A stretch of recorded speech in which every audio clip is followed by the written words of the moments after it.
I'm Dr. Dave Walsh, President and founder of the National Institute on Media and the Family. And this is the first in a series of short videos about the growing problem of video game addiction. First of all, what are we talking about when we're talking about video game addiction?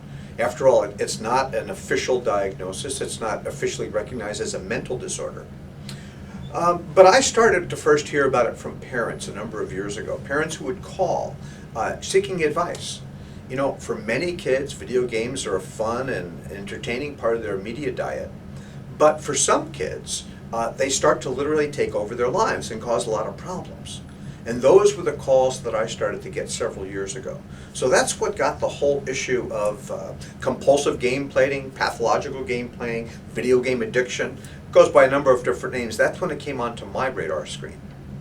Then 3 years ago, I went to an international conference in Seoul, South Korea, and found out that professionals in other countries were starting to have similar concerns. In fact, in South Korea today, there are over 100 government-sponsored treatment programs for video game addiction. So generally what the term talks about is that, you know, for some kids, video games start to become a negative part of their lives, causing problems. The next question that we had then was, well, how extensive is this? So we recently released the results of a national study.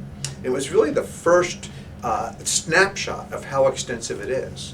And what we found is that 1 out of 12 video game players have behavioral patterns that would be consistent with an addiction.